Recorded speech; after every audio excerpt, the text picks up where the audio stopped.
people can experience oppression in different forms. But I feel like when they say black people are oppressed, because black people are oppressed in various aspects of life. It's not just one walk of life or, things like that. Like, it's various aspects. Like, you can't say a white person's going to experience oppression or any form of racism in the healthcare field, socioeconomic field. Like, all these different aspects of life. Like, there's always going to be some part of life. But then, like, when they're born, you're going to face these struggles no matter where you go.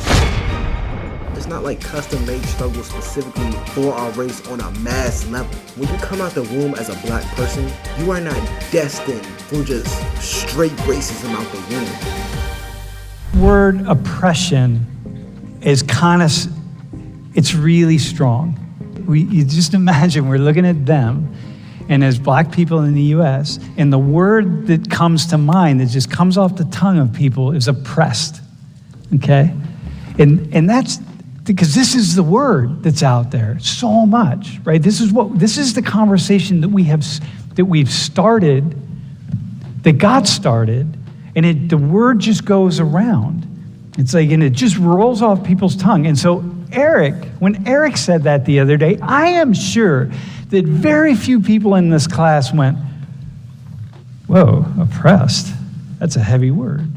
It's a fact that, a lot of black people in America are, unfortunately, they can be oppressed and bad things can happen to them just because they're black, right? Because in the U.S., increasingly, it's black people and oppression. You just put them together. There we are. Not all black people, not all anybody else. The point is, and people aren't even really saying literally that you are oppressed. It's just we take that word and we put them together. And I think, whoa, man. My first thought, just open, what do you think about that? It's common, but I feel like it's common because it's true to an extent.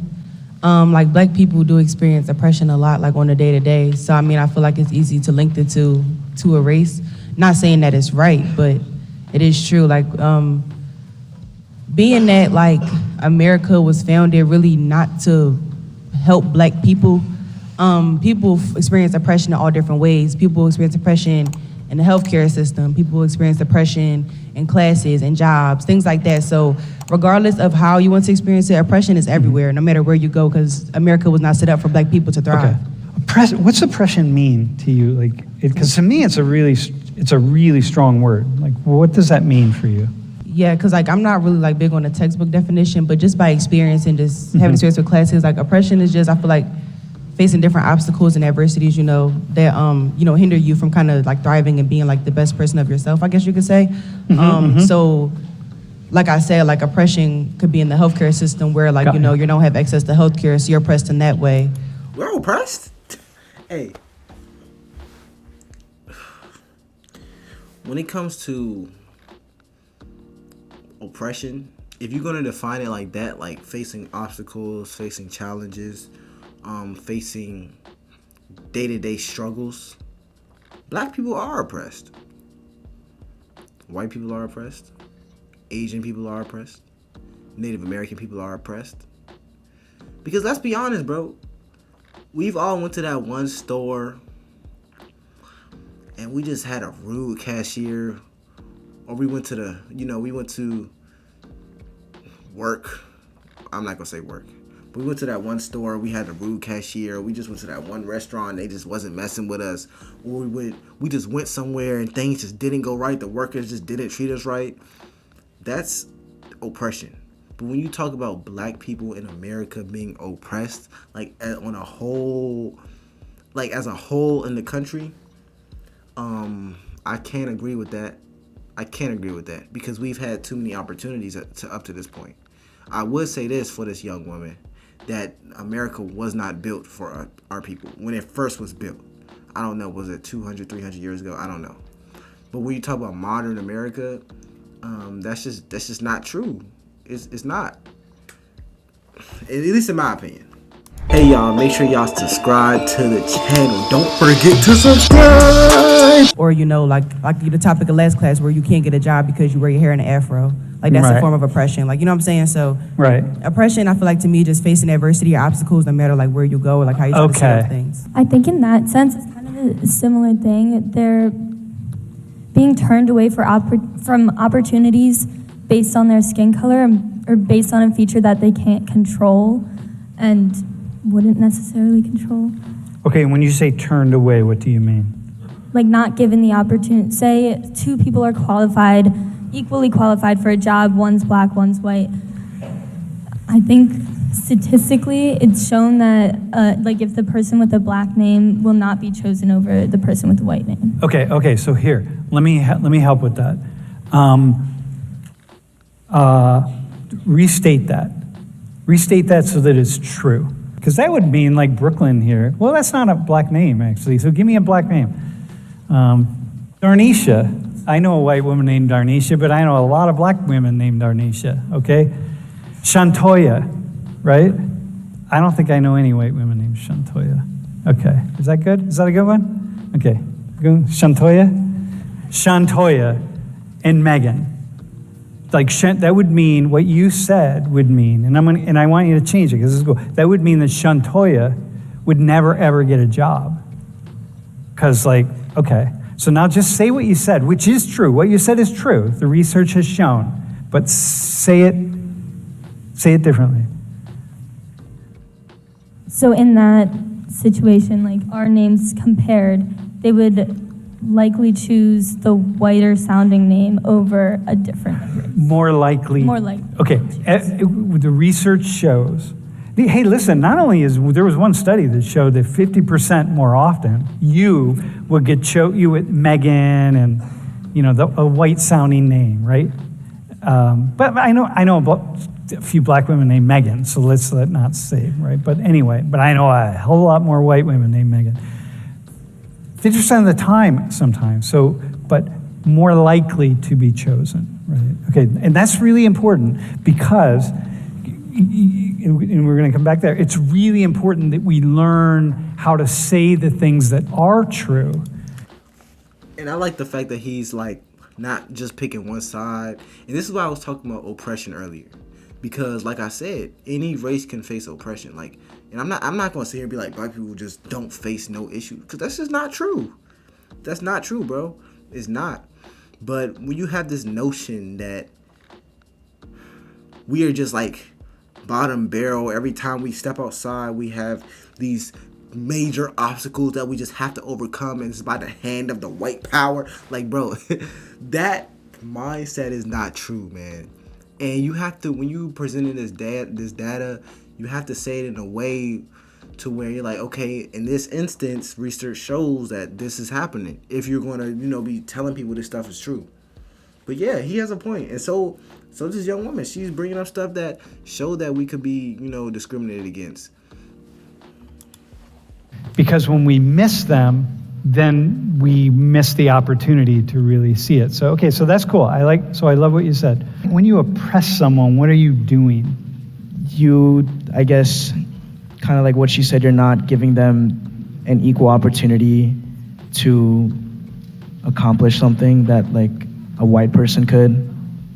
Or to participate in something or something, right? Yeah, okay, listen.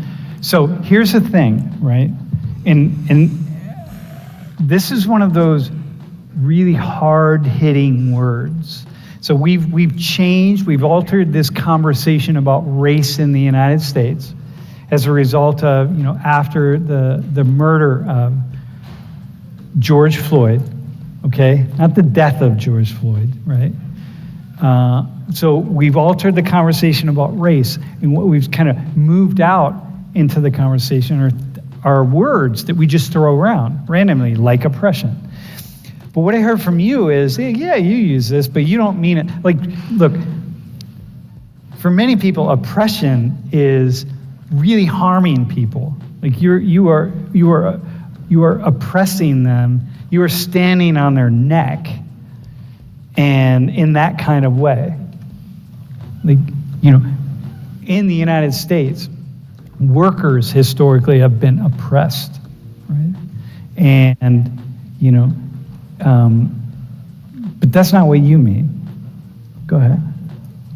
Yeah, people can be oppressed. White people can be oppressed too. My grandfather, he was white, and he was kind of singled out for marrying a black woman during the time that it happened. So people can experience oppression in different forms. But I feel like when they say black people are oppressed, because black people are oppressed in various aspects of life. It's not just one walk of life or, things like that. Like, it's various aspects. Like, you can't say a white person's going to experience oppression or any form of racism in the healthcare field, socioeconomic field. Like, all these different aspects of life. Like, there's always going to be some part of life, but then, like, when they're born, you're going to face these struggles no matter where you go. And that's where this is kind of a complicated subject, because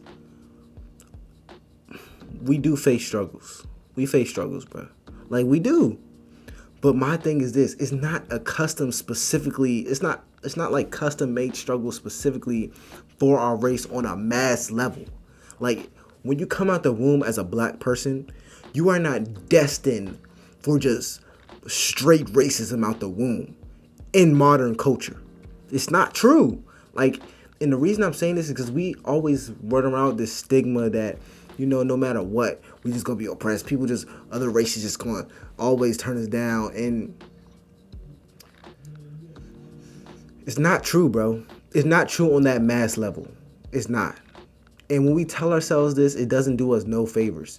But I'm not trying to sit here and be like, we don't face no struggles, because that's also not true. We face struggles. But on a race-wide level, we not just out here facing like mass racism. We're not allowed to like not enter buildings. We're not like allowed to just, do things. We can still live a life that other races live. We can. We do it. You're sitting in the same classroom right now. You're living proof of it. That's what I mean. And when we say like, we face oppression, we're kind of undermining what real oppression is. Like, when you look at another country, when you look at a caste system, when they're facing real oppression, like, no matter what they do, they not going up in the system. That's oppression. Like, that's real live oppression. You're oppressed. When we look at our case, where I don't even know a good example, where we can't wear our hair in a super big afro when we go to a job interview. I don't consider that oppression, but everyone has a different perspective. I don't know. So Brooklyn just put together race, and she put together socioeconomic class, okay? So by the standards, like if we step outside of the race matrix just per se, and if you're wealthy and black, or poor and white, which one do you think is going to be oppressed by the healthcare? More likely, I did what you did. Did you hear that? Like, that's cool. So, like, always watch for that. Which one do you think is more likely to probably be oppressed by the healthcare system? The wealthy black person or the poor white person? Bro. I mean, if you put it that way, probably the poor person that's like in poverty in comparison to someone who has millions of, the way you're saying it, right? Like an extremely wealthy person. Yeah. Black person, like, I would definitely. It doesn't have to be extremely wealthy. It could just be like upper middle class. A lot of people are using this word oppression differently than other people are interpreting it. Because a lot of people interpret oppression as like, look, man, hey, Brooklyn, what do you mean you're oppressed? I don't see anyone with their boot on your neck. That's what oppression is. So it's like, what are you talking about? And you're like, no, but that's not what I mean. We're kind of, in a way, redefining the term here.